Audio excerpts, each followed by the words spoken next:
Welcome to How to Split a Toaster, a divorce podcast about saving your relationships from True Story FM. Today, it's time to stop waiting for your toaster to apologize.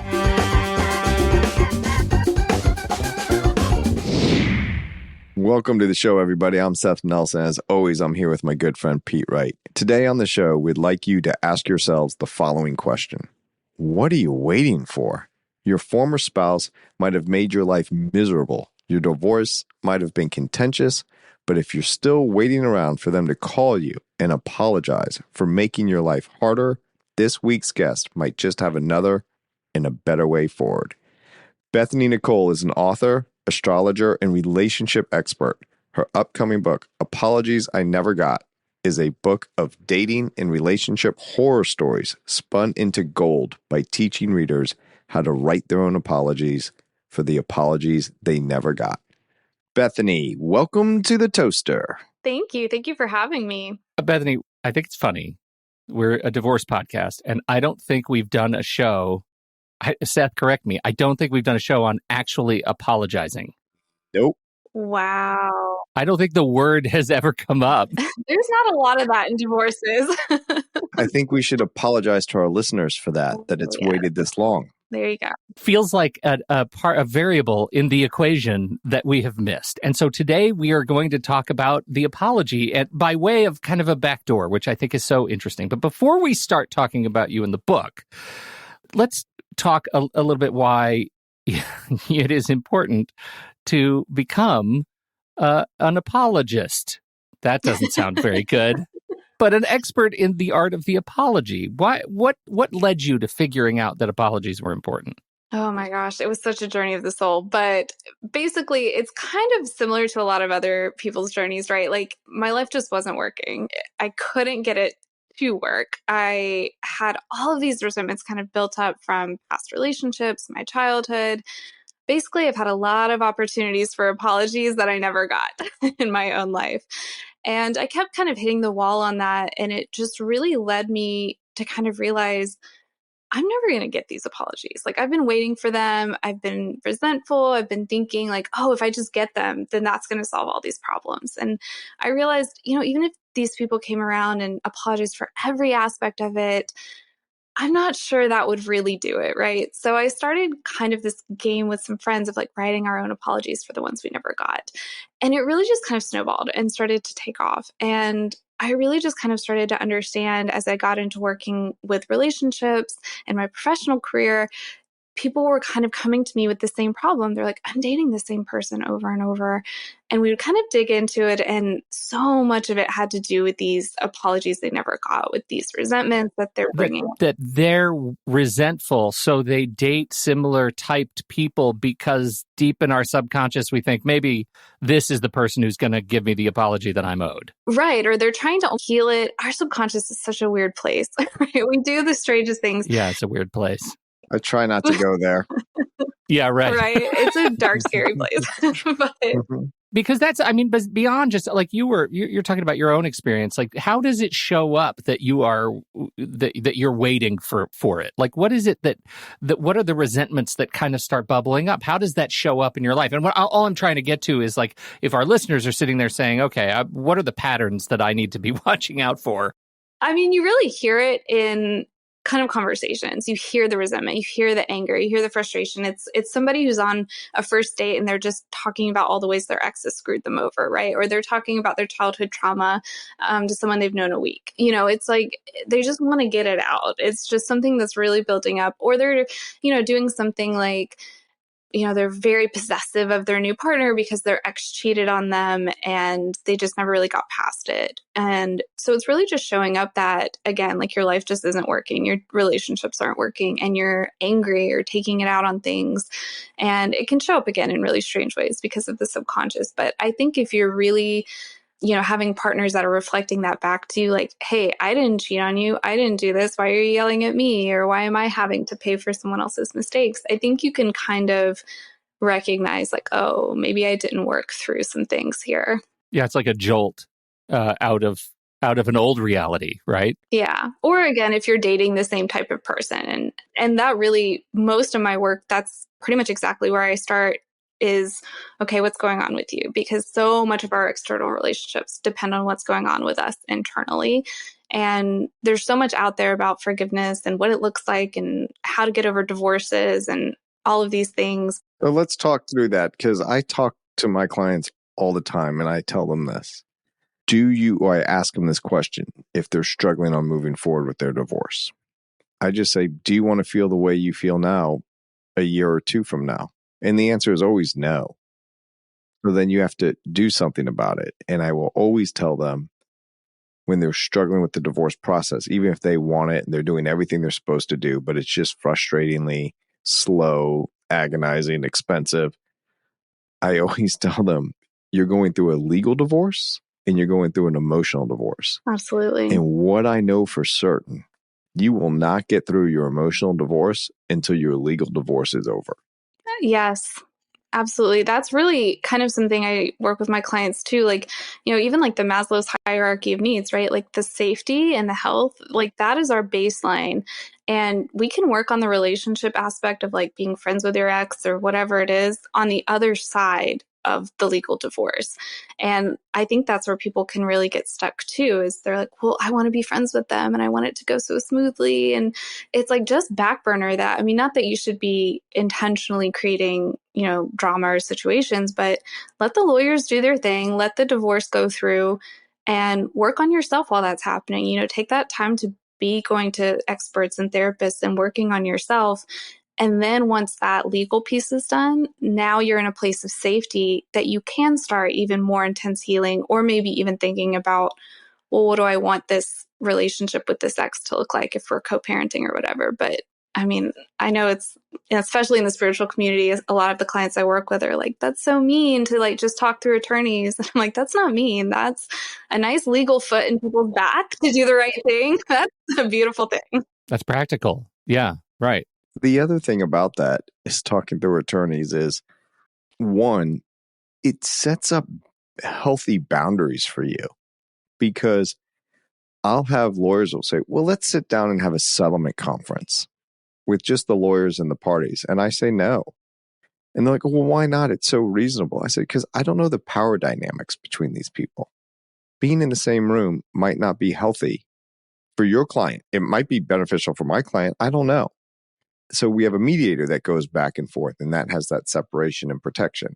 But when you're in a divorce, there are formal conversations the parties are having with the court system, with the judge through their lawyers. There's conversations the lawyers have with each other. There's obviously conversations lawyers have with their clients. And then there's conversations that the parties are having with each other. And I assure you, never once has the opposing party said, oh my God, your lawyer is so good. They're totally handling you and making this process easier. I mean, it's just great. Like, people don't even know me and they talk to their spouse and they say, he's horrible. He's running up fees. He's doing all this, this, and this. And like, I've been on the case for a week and I've only had one consult, So part of that is that control aspect. And so when you only talk through lawyers, it sets up a healthy boundary to protect you. Now, look, the lawyer's got to do a job. If they're not being responsive to you and making sure you have a good attorney-client relationship is vital in that. Yeah. But absolutely, I'm all for that. Seth, I want to, we've been talking now for 9 minutes, and that should have been plenty of time for you to prepare your arguments about why people don't say I'm sorry enough in court. Why are we not talking about apologies? And do you think at some point, like, do you ever call on your clients to just say, I'm sorry? I haven't told them to say I'm sorry, because if they're not really sorry, if it's not genuine, that doesn't help. It's going to make it worse. It doesn't do anything. Yeah. What I have taught them through the litigation process is to own your mistakes. And what that does is makes you honest, open, and vulnerable in court, which I think judges find persuasive. I think that it also takes the wind out of opposing counsel's sails when they're trying to attack your credibility. Mr. Right, have you ever lied? Yes. I mean, it's just... okay. It's just easier to do that. But I haven't had them say, I'm sorry. I've had a judge order opposing party to apologize to my client. Wow. In open court. Wow. It was the most awkward bullshit apology I have ever heard in my life. Yeah, I can't imagine that would be especially genuine or helpful. Nope. No. Yeah, we walk out of the courtroom and my client was like, what the fuck was that? Yeah. Especially when the judge ruled against us and gave the guy everything he wanted. Well, I mean, so you can't dodge the horse shit about this stuff, right? I mean, you want to make it authentic, but I do think one of the things that you're talking about is maybe tantamount to apology is taking that responsibility, right? When you say you got to own your shit, you're taking accountability, responsibility for your actions. You know, how far does that go to being enough to smooth a contentious divorce? I really work with my clients a lot more on kind of, because really forgiveness and all of that is more about what's going on with you than it is with them, right? So I really work with my clients. I mean, I can't even off the top of my head think of a time where I really felt they should reach out to the other person, because I really work on it on kind of the internal energetic level, I guess, because of that exact reason. It's rarely enough. It's rarely what they genuinely need to hear. And so it's like writing your own apologies for the ones you never got and learning how to reach those levels of forgiveness without. So what is that like? How does that go? Pete's, he owes me a lot of apologies. I actually have a diary. It's just Seth apology letters because he never apologizes to me. They're not coming though. He doesn't publish them. Yeah. So I'm annoyed with Pete. He's wronged me in my own mind. How do I write my own apology? So I have a 3-step process that I take people through, and it's, can be more in depth or whatever, but long story short, basically I take them through the 3 steps of the first one being validation. So you're validating your emotional experience. And this is where people can it's hard when you're getting an apology from someone else, because having someone apologize to you for the way that you're feeling about something that's tricky. not an apology. Right. And that's tricky, right? And I'm so sorry you feel like I annoyed you or wronged you. Yeah, exactly. I'm sorry you took that wrong. I'm sorry you were annoyed by me. Like, what do I say to that? But our internal experience, like, we never want to invalidate how we feel about something, because how we feel is how we feel. And that's not necessarily on somebody else's shoulders, because we have our own internal dialogues. And, maybe somebody does something very small to us, but it reminds us of something our father did to us all the time. And so we have this big emotional reaction, but that's not really that person's fault per se. So the validation of the emotions is the internal work, where they literally just write out every emotion that it made them feel. And they're taking their own apologies for that. So they're apologizing. I'm sorry you feel angry. I'm sorry you feel hurt. I'm sorry you feel jilted, or whatever it is. And they're validating their own emotional experience without asking the other person to do that, because again, they may never get it. And we can't really have someone say, like, I'm sorry, I made you feel X, Y, or Z. No one can really make us feel anything, right? So I take them through that emotional validation piece, and it's completely unfiltered, whatever they feel. If it's like, I'm sorry you feel like you really want to punch your partner in the face every time you see them, like, that's fine. That's cool. Let's just get it out. Like, let's just move through that process. Mm-hmm. Like, that's right. It's like in middle school when they're going to go to sex ed and we're like, okay, we're going to say all the bad words right now. We're just going to get it out. Get it out. Get it all out. Yeah. Right. Okay. Yep. And then there's the acknowledgement piece. And that's another thing that can be really tough to get from somebody else, right? Because you're really just acknowledging, even at base level, this experience was painful for me, or this experience hurt me, my feelings, or this experience wasn't fair. It wasn't fair that I was, loyal to my partner and they cheated on me left, right, and sideways. Like, you just acknowledging, like, that was not cool. That was not fair. That did not feel good. I didn't deserve that. No one deserves that, right? So you're just acknowledging the fact that the experience happened and that it was painful, hurtful, unfair, whatever it was. And you're just kind of allowing that reality to exist, that, like, this happened. I'm acknowledging it happened. It is what it is. There's no changing it. And it sucked at base level, right? It can get more nuanced than that. This is just very basic. Got it. And then the 3rd step, which is actually really the part that I feel is the most empowering for people is what we call the assurance stage. Because if you're within a partnership, let's say, and somebody, yells at you, and what do you really want from an apology? Like, yeah, you want the emotional validation, but you really want them to understand why it hurt to the point that they don't do it again. You want the assurance, like, this is not going to happen again. But we can't control that from somebody else. We can't control, that the person you're divorcing isn't going to yell at you again. You can't control any of that. But the assurance piece is that you can show up to the experience differently. You can be the difference in what's happening. And so when I look at, people who are dating and, they had a really bad past experience with someone and they're not getting that apology, their assurance looks like, okay, I'm going to assure myself that I'm going to show up to these dates and I'm going to pay attention to these red flags. I'm going to ask these questions. I'm going to say what I want or need out of this relationship. And that we can 100% control. That is absolutely within our control. So even if we end up on the same type of date with the same type of person, how we show up can be the difference. It doesn't mean that it's never gonna, we might get divorced again, who knows, right? But you can show up to that divorce experience different. You can show up to that conversation, that courtroom, whatever it is.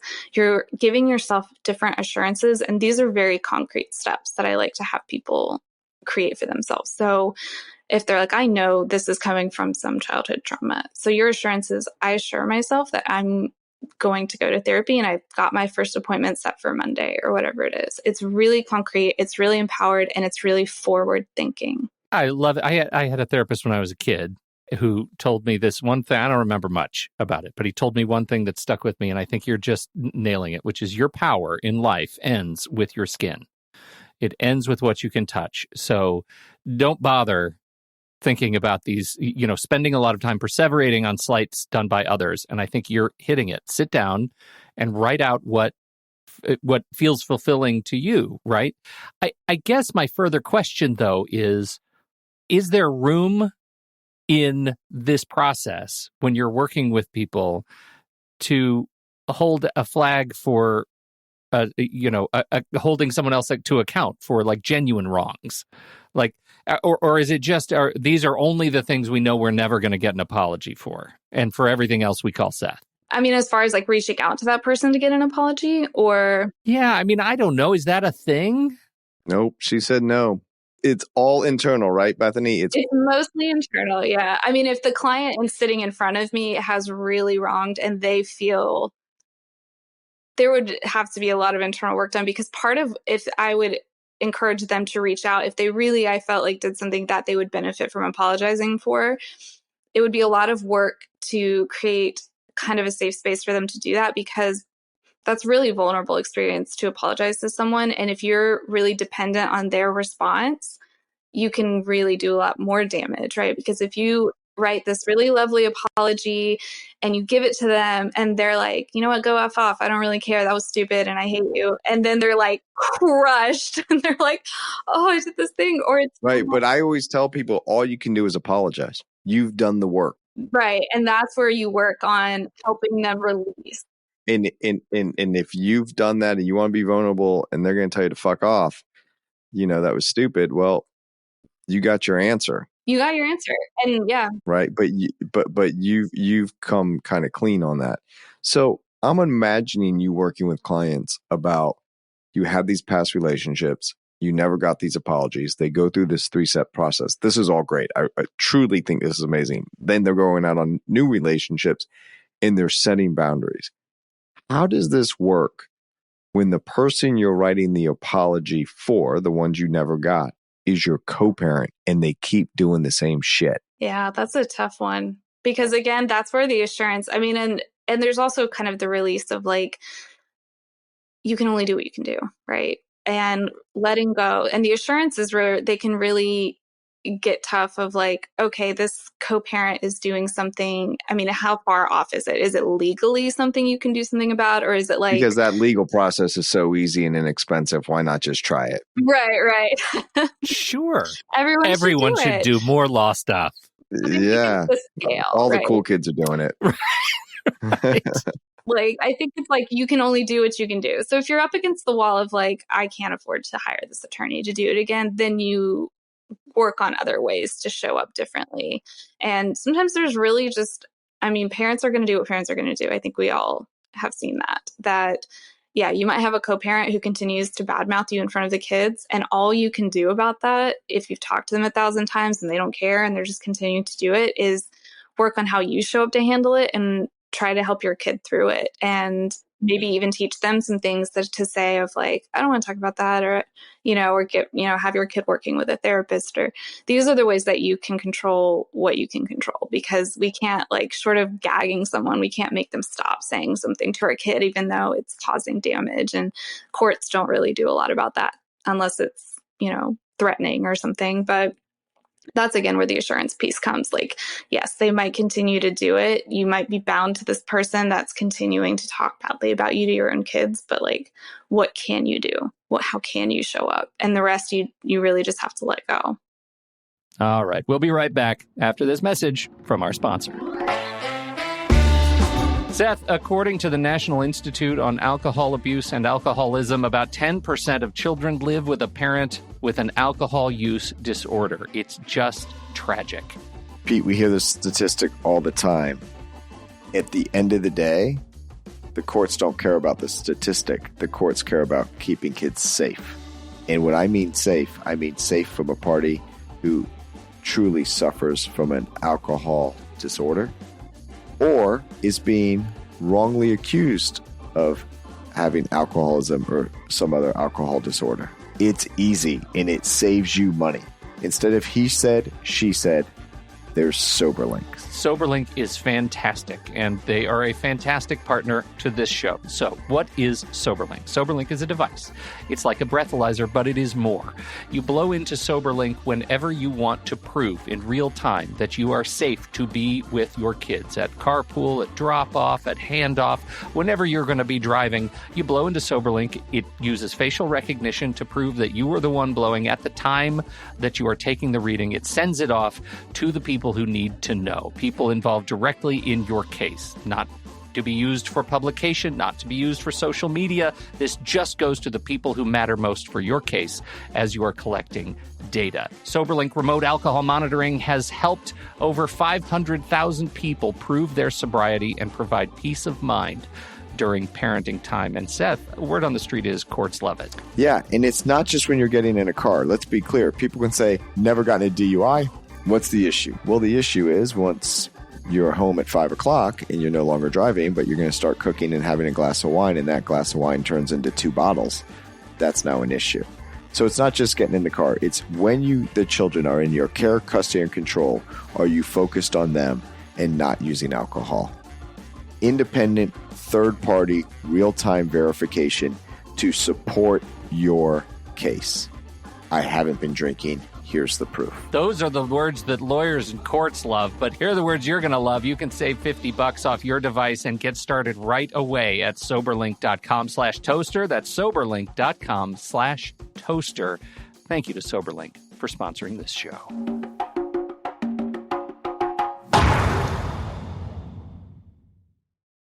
How do you think about the Wonder Twins, blame and shame? I imagine these are concepts that come up often. People who are holding on to grief and slight of others, either blaming others, blaming themselves, taking on a lot of shame themselves. How do you coach people through getting past those very difficult emotions? Absolutely. I mean, it's really just one step at a time. It's seeing where those are showing up, because a lot of times how we react to blame and shame, that's been formed a long time ago. Right? Like if we are growing up in a household where every time we do the slightest thing wrong, we're getting absolutely demolished, we might actually be programmed in some ways to take on more blame or shame than we actually need to. Does that make sense? Like 100%. Yeah, we're showing up to an experience that, like, yeah, maybe we had a small role in it, but we're like, it's all my fault. I did it. Throw me under the bus. It's fine. And we don't need to do that. So really just kind of working with them and seeing, like, what is their patterning around blame and shame. And then you have the other side where people don't want to take any accountability. They want to play the blame game, and it really just gets them absolutely nowhere. Like really creating victim villain roles I mean, there's no point in that really. And it's hard in divorce because sometimes it really does seem like somebody is the instigator or somebody is like causing harm to the kids. Like there's a lot of nuances with it of all of that. But creating that dynamic doesn't leave any room for change. It doesn't, if you're just like, this person's the villain and there's nothing I can do about it, what have you accomplished with that? Right? That's done nothing for you. That's put you in a victim role and a powerless role. Headcanon is legit, though. Like the stories we tell ourselves, that can be rough. Yeah. And they're never wrong. Never. 100% right all the time. Not in 100. Well, not about me. Okay, let's talk about what went into this book. Apologies, I never got. So, what's in the book? How'd you come up with the with concept? How'd you build it? Let's talk about the stories. Yeah, so it really just kind of began again with my own life kind of not working and then sharing the concept with my friends and my friend group at the time. And we just kind of made it like a game and it was sort of a joke. And so I got a ton of material that way of just people telling me all these really offbeat relationship and dating stories, and everybody has them. Everyone's got a horror story. So I have like so much material. I've already placed part of it into the sequel because I just got so much of the fun stuff. Or the funny stuff. And then I kind of dive into the deeper concepts of the 3-step apology method and like, why these are we're addressing these things with a little bit of lightness and a little bit of humor. But then I get into some of the deeper stuff of the 3-step apology method, forgiveness, why forgiveness is an important part of the healing process. How do you get there? What do you do? How do you forgive something that feels very unforgivable? And then I also have pieces within it that talk about just more healthy relationship dynamics. So like it's split into chapters of like, let's say like gaslighting. So all the apologies in that category are gaslighting. And then we go into, okay, what is gaslighting? How do you have some boundaries around that? What does it mean? So it really takes kind of readers through a journey of self-healing and then also helping them prepare for their next relationships by learning some of these relationship trends or dynamics that they can take moving forward. The whole point of all of it in my mind is really health, healing, and then moving forward, because all of this stuff, all of these resentments, the whole point, what do we pursue in life? We want to live a healthy, happy, engaged life, right? So that's really the focus of the book. It's not so much about blame or shame or, openly mocking our exes, even though there might be some little nuggets of that. But as much as that could be catharsis, right? Well, first off, Bethany, I think you're brilliant because basically you were talking with your friends and joking around and you take all that material and make a book. Yeah. I think that's just awesome. That's smart. And they're like, I'm writing the apology that Bethany never gave me for giving me a piece of that pie. Right? I know in reading up on you, I know that this happens to be a favorite of yours, but would you please tell the bike story out of the book? Because I died. This is real. This happened to a friend of mine in Los Angeles, and it was her first date with a guy. She knew he took an Uber there because they had texted he was like, oh yeah, I'm in an Uber, I'm 5 minutes out. So she knew this was not his bike. This becomes important later. So they're at dinner. They're just having very normal first date conversations. He politely excuses himself. She assumes he's going to the bathroom. She watches him leave through the front glass window. He literally stole someone's bike from out front and pedaled away on it. And she never heard from him again. Like, no explanation, nothing. This guy, I call this bye-bye biker, and he literally just took this bike and rode away from a first date with her. No explanation, never heard from him again. Probably my favorite. I'm really thinking this through here. That takes such balls and is also a complete sociopath. Especially because it's a glass front window. I know. She's doing all of it. Like, I can't even. But really what I'm thinking here is if I'm her and this guy never wants to see me again, this is the perfect way to leave. And here's why. If at the end here's why. It's because at the end, normally it's like, oh, I'll text you, and they don't. They ghost you. You'll forget about that guy forever. This gives her a hilarious story for the rest of her life. Yeah, for sure. I really think there's like a list here to be made of funny ways people left first dates. I think the only way that this would have been better is if he'd stolen her bike. Like if she had ridden to that is maybe the only like chef's that would have kiss. Like been she just perfection. watches this guy ghost her by stealing her own bike. That would have been perfect. That would have been perfect. Yes. Yes. So the thread of the stories are like that, like, right, and so walk through just as we get to Dorothy. I can't get over that story. You're still on the bike story. It's too good. I just love. And they're all true, by the way. As far as I know, like I had some submissions and some people fill in the gaps, like a friend of a friend. But as far as I know, all of them are true, directly experienced by people. God, it's fantastic. It's fantastic. Is this a skill you could teach your kids? To write their own apologies for the ones they never got? Yeah. Absolutely. Especially in that simple of a form, because the way they're phrased in the book, they're not through the whole 3-step apology. It's just, I'm sorry, I left you on a first date by stealing someone's bike and riding away. That's not how it's phrased. It's more clever in the book, but that's the basic gist. And absolutely, like, we did it all the time in the realm of dating. Like, it was just funny. Like, that's an apology I'll never get. And then you just kind of jokingly write it yourself. And I think it really does kind of release the tension and the emotion. I think kids would love it. I think kids would have a great time doing it, especially because I give them little titles. I think kids would really love to come up with creative little titles for the apology they never got. It really is so cathartic, and I think kids are just so imaginative. I think that could be really a wonderful creative exercise. And that could be with whether their friends did something to them. Maybe it's something that hurt them very deeply in the divorce process. Yeah, they could definitely add some emotion stuff to that. They could do the process in a very simplified form for sure, with somebody like helping them through it. Yeah, they could definitely do it. What? So you said there's a sequel in you? You're getting more stories? You've got more to talk about? Yeah, it's about halfway done. Yeah, it's The Apologies I Still Never Got is going to be the title, the working title. Yeah. It's just, I just feel like, you know how there's always like it gives the title of the book and then it has another line under it kind of explaining it. Yeah. I think it should be The Apologies I Still Never Got, you fucking rat bastard. Like that's what's going on in my head. I'm not bitter at all. I'm not bitter at all. Hashtag I'm not bitter at all. Yeah, in parentheses. Yeah. It's just great stuff. Where would you like to point people to learn more about your work and find the book? It sounds like you're not in LA anymore. No, I'm in Dallas. I'm in Dallas now. That's when the guy rode off with the horse. Yeah, that's right. That would be more. Yeah, right. Definitely. Yeah. So definitely they can find the book. The book is still with Lit Agent, so we don't have like a complete date out yet, but there's a matching blog and an Instagram that has some of the apologies. And so that's apologiesInevergot.com. So that's really the website for the book.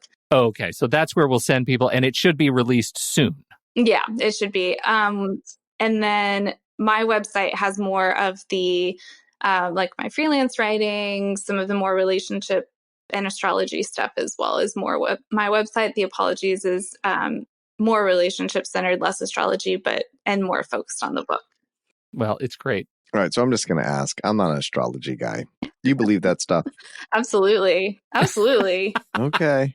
I help clients with it all the time. You'd be amazed. And now we're not talking like, like 17 quiz astrology. We're talking like very deep, like just even on the piece of like communication styles, different things like that. So when you know someone's birthday and their sign, you can say, well, here's some general traits about them that are generally true. Mm-hmm. All right, July 24th.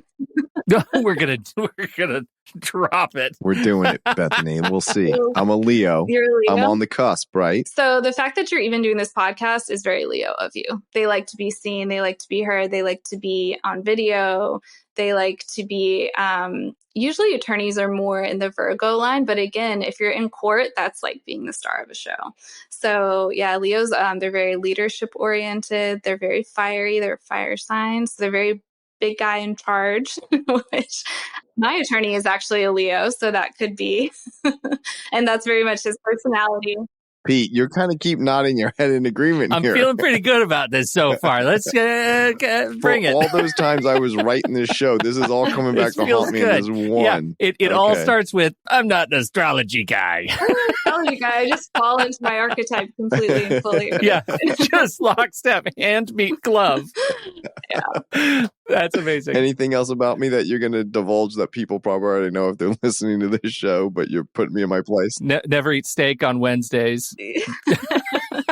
I mean, I would need to see the full chart, right? There's layers, there's different signs, there's where your Venus is. That's what I really look at for relationships. I mean, I built a successful business on it, so I must be doing something right with it, right? Well, I got to tell you, you are off to a very good start. So I'm going to have to eat my words right there. And I apologize for doubting you. It's an apology I probably will never get, so it's fine. I'll just write it myself later. The podcast guy didn't believe in astrology, and it hurt my feelings. Could not script the end of this show any better. I'm telling you that right now. So anyway, I don't care what your sign is. Head over to the website or swipe up in your show notes and click on the links to find Bethany everywhere. We've got links to all of the socials and the Gram and the X and the websites and all of the stuff. And thank you, Bethany. That's fantastic. So appreciate you for being here today. Thank you for having me. Yeah. On behalf of Bethany Nicole, the one who wrote this book that we're talking about, not the other one. Not the children's book author. Not the children's book. And Seth Nelson, America's favorite divorce attorney, I'm Pete Wright. We'll catch you next week right here on How to Split a Toaster, a divorce podcast about saving your relationships. How to Split a Toaster is part of the True Story FM podcast network, produced by Andy Nelson, music by T. Bless and the Professionals and DB Studios. Seth Nelson is an attorney with NLG Divorce and Family Law with offices in Tampa, Florida. While we may be discussing family law topics, How to Split a Toaster is not intended to, nor is it providing legal advice. Every situation is different. If you have specific questions regarding your situation, please seek your own legal counsel with an attorney licensed to practice law in your jurisdiction. Pete Wright is not an attorney or employee of NLG Divorce and Family Law. Seth Nelson is licensed to practice law in Florida.